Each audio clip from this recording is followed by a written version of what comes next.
Hi, my name is Spencer. I've been playing the demo for The King is Watching, which is a castle defense roguelite.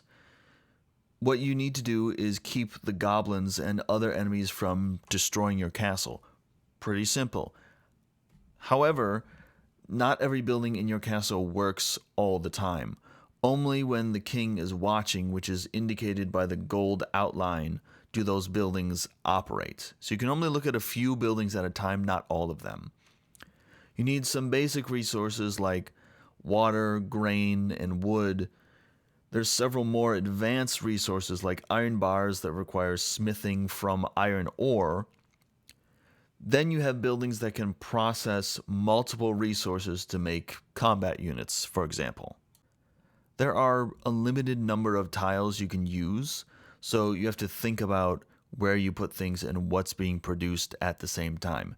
So if you're trying to produce flour with a mill, it's probably a good idea to have a wheat farm within the king's gaze at the same time.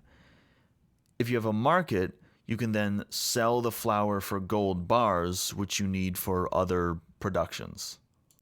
And not every tile lasts forever. Like farms and woodcutters, you can put down many times. They will disappear and free up a square. You can also move squares around with a temporary production penalty after the move, but you're not stuck with your layout.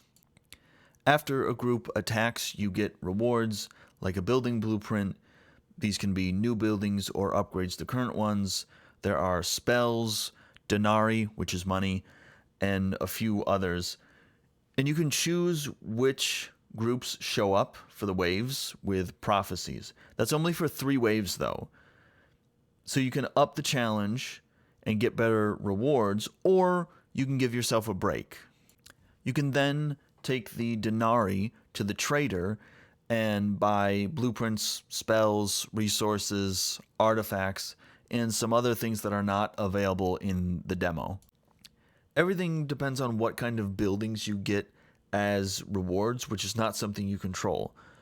The one time I had a dragon unit building come up, another time I got archers and I didn't see the dragon building.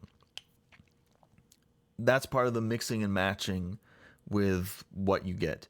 There is an option to reroll if you don't like the reward choices you got, but it will cost you resources. So finally, I like what I've played so far. I think the gameplay is fun. It's simple to understand, but there is depth to it in terms of what buildings you get and where you place them and that sort of thing. So I find that interesting. And I like that the rewards you get are not fixed, which is part of the roguelite design of the game. I really like the pixel graphics and the art style for the game, too. I think the trader looks cool. He's got like a twirly mustache and he's riding a frog or toad or something. This one is on my wish list for sure. There's no release date yet, but I'm hoping that it's going to come out in 2025. So anyway, thank you for watching. Subscribe if you want. Leave a like if you want. I'm not your mother. I can't make you do it, but I would appreciate it.